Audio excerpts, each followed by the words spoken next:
Bienvenue sur Flash Maroc, votre rendez-vous pour décrypter les enjeux qui font l'actualité.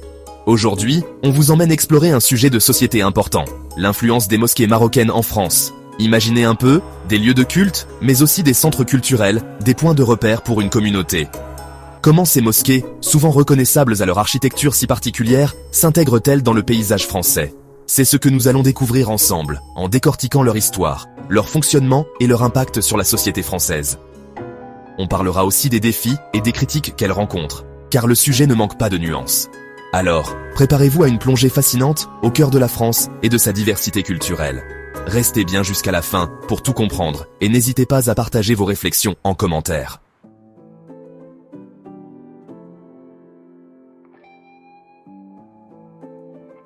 Saviez-vous que la présence des mosquées marocaines en France ne date pas d'hier?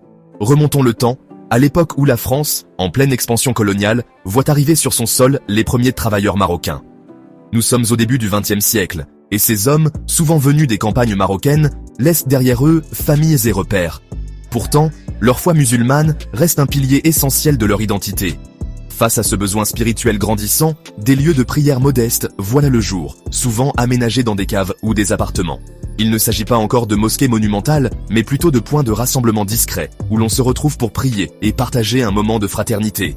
Ces lieux de culte embryonnaires témoignent déjà d'une réalité. L'islam marocain s'enracine progressivement en France, annonçant l'émergence d'une communauté appelée à prendre de l'ampleur.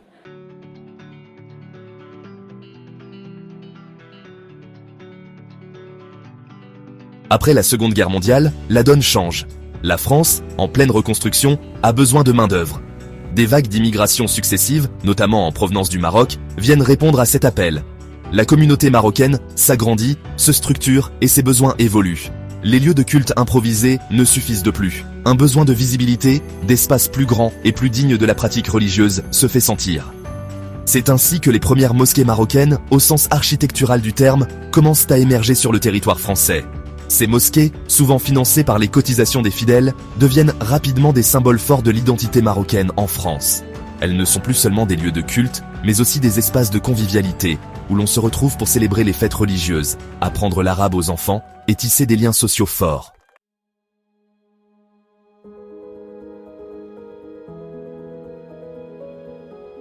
Au fil des décennies, le nombre de mosquées marocaines en France explose littéralement. On en compte aujourd'hui plus de 2000, répartis sur l'ensemble du territoire, des grandes villes aux zones rurales. Cette expansion fulgurante s'explique par plusieurs facteurs. La croissance démographique de la communauté marocaine, bien sûr, mais aussi une pratique religieuse qui reste très ancrée dans les familles. Il est important de noter que toutes les mosquées marocaines ne se ressemblent pas. Si certaines affichent fièrement une architecture traditionnelle, d'autres adoptent un style plus moderne, voire s'intègrent discrètement dans le paysage urbain. Cette diversité architecturale reflète la diversité même de l'islam marocain en France, entre tradition et modernité, attachement aux racines et volonté d'intégration.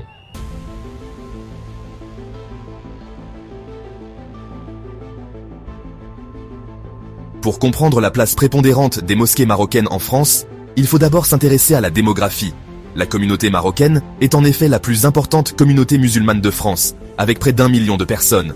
Ce poids démographique se traduit naturellement par un nombre important de mosquées. Mais ce n'est pas le seul facteur à prendre en compte. En effet, la pratique religieuse joue également un rôle crucial. Le Maroc, pays musulman sunnite malékite, a une longue tradition religieuse et cultuelle. Cette tradition, les immigrés marocains l'ont emportée avec eux en France. Ainsi, même si la pratique religieuse a tendance à s'estomper chez les jeunes générations, elle reste très présente au sein de la communauté marocaine, ce qui contribue à la vitalité des mosquées.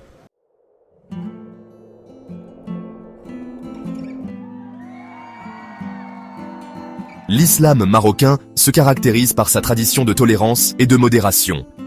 Fortement influencé par le soufisme, il prône un islam du juste milieu, ouvert au dialogue et à la coexistence pacifique avec les autres religions.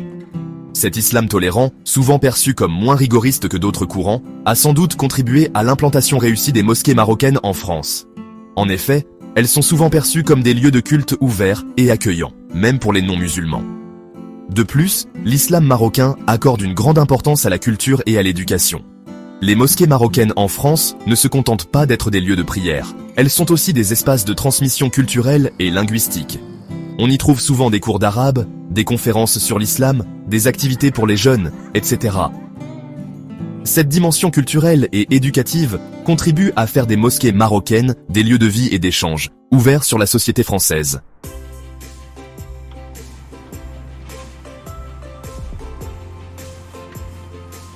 Et oui, vous avez bien entendu, les mosquées marocaines en France ne sont pas seulement fréquentées par des personnes d'origine marocaine. Loin de là, elles attirent aussi de plus en plus de Français convertis à l'islam. Alors, comment expliquer ce phénomène ? Certains chercheurs pensent que l'islam marocain, souvent perçu comme plus tolérant et ouvert, séduit un certain nombre de Français en quête de spiritualité. Il est vrai que le Maroc a toujours été un carrefour de culture et de religion. N'oublions pas qu'avant l'arrivée de l'islam, le pays était peuplé de berbères, de juifs et de chrétiens. Cet héritage culturel a profondément marqué l'identité marocaine et a contribué à façonner un islam ouvert au dialogue et à la tolérance.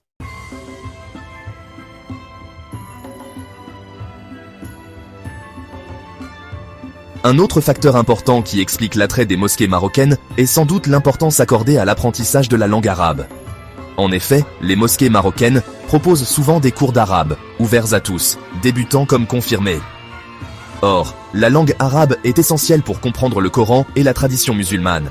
Ainsi, en apprenant l'arabe, les convertis peuvent s'immerger plus facilement dans la culture musulmane et tisser des liens forts avec les autres membres de la communauté. C'est d'ailleurs souvent au contact des fidèles et des imams, lors de ces cours de langue, que naissent les vocations et que s'opèrent les conversions.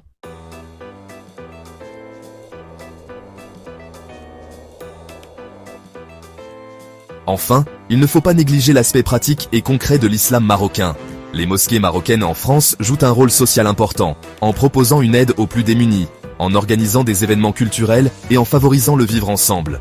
Cet islam du quotidien, loin des discours dogmatiques, séduit un nombre croissant de Français qui se reconnaissent dans ces valeurs de solidarité et de partage. En résumé, les mosquées marocaines en France attirent de plus en plus de convertis grâce à un islam ouvert et tolérant, à l'importance accordée à la langue arabe et à un rôle social important dans la vie quotidienne des quartiers.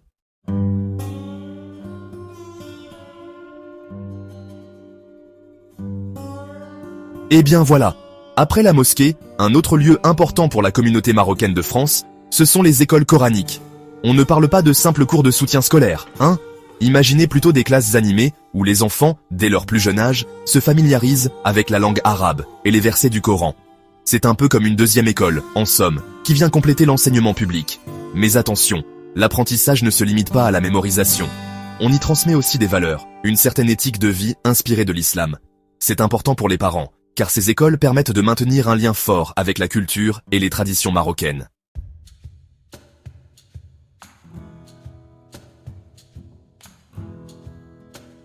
Et puis, il faut dire que ces écoles coraniques, ce n'est pas que pour les enfants, c'est aussi un lieu de rencontre important pour les différentes générations de la communauté marocaine. On y voit souvent les grands-parents, qui ne parlent parfois que l'arabe, venir donner un coup de main, partager leur savoir et leurs souvenirs du Maroc. C'est un moment privilégié pour transmettre l'histoire familiale, les contes et légendes qui ont bercé leur enfance. Et puis, il ne faut pas oublier les liens sociaux qui se tissent dans ces écoles. Les parents se rencontrent, échangent sur l'éducation de leurs enfants, s'entraident. C'est un véritable réseau de solidarité qui se met en place. Alors oui, les écoles coraniques marocaines en France, c'est bien plus qu'un simple lieu d'apprentissage religieux, c'est un véritable creuset d'identité et de lien social.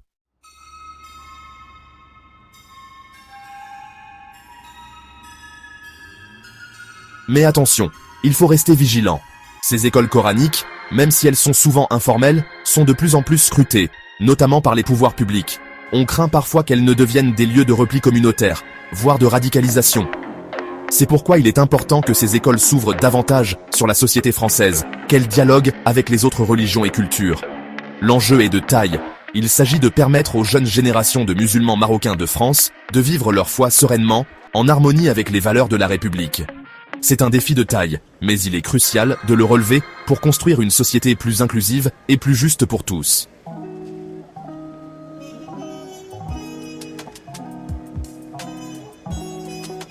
On l'a vu, les mosquées marocaines jouent un rôle essentiel pour la communauté musulmane en France. Mais attention, tout n'est pas rose pour autant. Ces mosquées, nées dans un contexte d'immigration, sont parfois confrontées à des difficultés d'adaptation.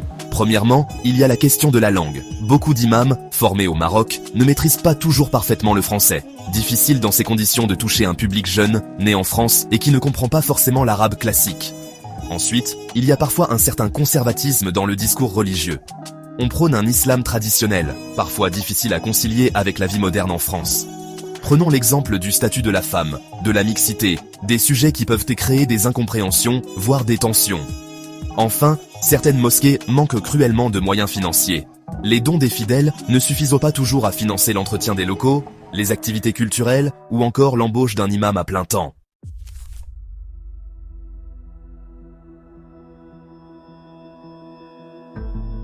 Et puis, il y a la question de l'attractivité auprès des jeunes générations. Car oui, les mosquées marocaines font face à un défi de taille. Intéresser les jeunes, nés en France, qui se sentent parfois éloignés de l'islam pratiqué par leurs parents. Ces jeunes, on les appelle parfois la génération islam 2.0.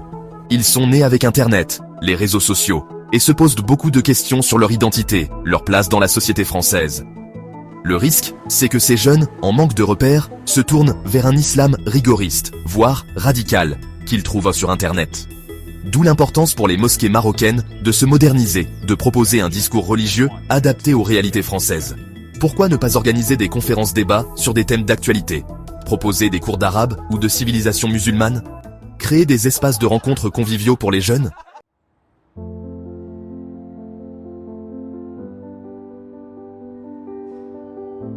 En résumé, les mosquées marocaines en France sont à la croisée des chemins. Elles doivent s'adapter aux évolutions de la société française tout en conservant leur identité et leurs traditions. C'est un véritable numéro d'équilibriste. Mais une chose est sûre, l'avenir de l'islam de France passe par un dialogue ouvert et sincère avec la société française. Les mosquées marocaines ont un rôle crucial à jouer dans ce dialogue. Elles peuvent être des vecteurs de cohésion sociale, des lieux de rencontre et d'échange entre les cultures. Alors, comment faire évoluer les mosquées marocaines en France? Comment les rendre plus attractives pour les jeunes? Comment faire en sorte qu'elles soient des lieux d'ouverture et de tolérance? C'est tout l'enjeu des prochaines années. Alors que notre exploration touche à sa fin, penchons-nous sur un aspect fascinant de l'identité islamique marocaine, dont l'influence s'étend bien au-delà de ses frontières. Le Maroc se positionne aujourd'hui comme un pôle d'influence religieuse majeure au sein du monde musulman. Étant l'un des rares pays musulmans à former activement des imams pour l'Europe et l'Afrique, le Maroc défend une forme modérée de l'islam, ancrée dans la doctrine malékite. Cette approche met l'accent sur l'équilibre et la stabilité, ce qui en fait un modèle respecté à l'échelle internationale. Le roi du Maroc, connu sous le nom de commandeur des croyants, Amir al-Mouminin, joue un rôle central dans ce leadership religieux. Il est considéré comme le garant de la spiritualité et des valeurs islamiques, renforçant ainsi la position du Maroc comme une autorité religieuse de premier plan. Le Coran illustre parfaitement cette vision. Et c'est ainsi que nous avons fait de vous une communauté de justes, afin que vous soyez témoins pour l'humanité. Sourate al-Baqarah 2, 143. Alors, le Maroc pourrait-il être considéré comme le pays musulman le plus influent en Europe aujourd'hui? Son mélange unique de traditions, d'ouverture et de modération religieuse constitue, sans aucun doute, un argument convaincant.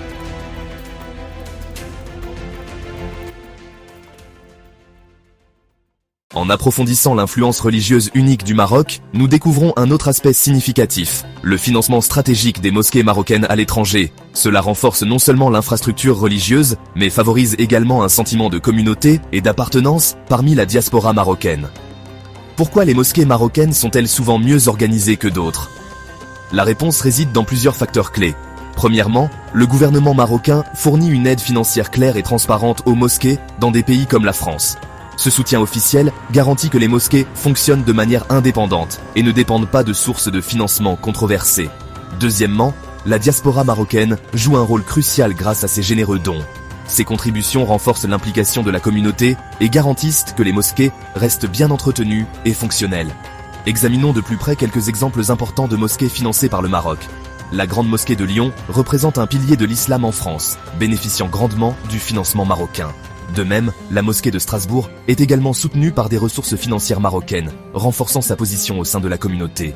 De nombreuses mosquées locales plus petites reçoivent également des dons officiels du Maroc, assurant leur pérennité et leur développement. Le prophète Mohammed a dit « Celui qui construit une mosquée pour Allah, Allah lui construira une maison au paradis ».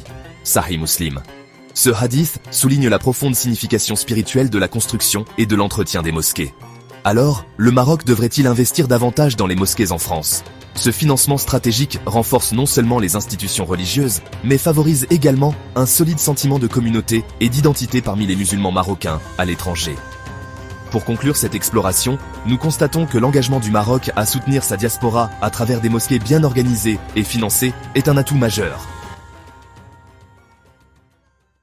Les mosquées marocaines en France ne sont pas seulement des lieux de culte. Ce sont aussi des ponts culturels. Ces mosquées permettent aux Marocains de France de rester connectés à leurs racines. Elles proposent des cours de langue arabe ainsi que des cours d'histoire et de culture marocaine. De plus, elles organisent des événements religieux et sociaux qui renforcent les liens intergénérationnels. Comme le dit le Saint-Coran, « Ô hommes, nous vous avons créé d'un mâle et d'une femelle, et nous avons fait de vous des nations et des tribus, pour que vous vous entreconnaissiez. » Sourate Al-Hujurat 49-13. Les mosquées marocaines en France devraient-elles élargir leur rôle pour inclure encore plus d'activités éducatives et culturelles? Cette question nous invite à réfléchir profondément à l'avenir de ces institutions essentielles. Restez curieux et ouverts d'esprit alors que nous poursuivons notre voyage ensemble.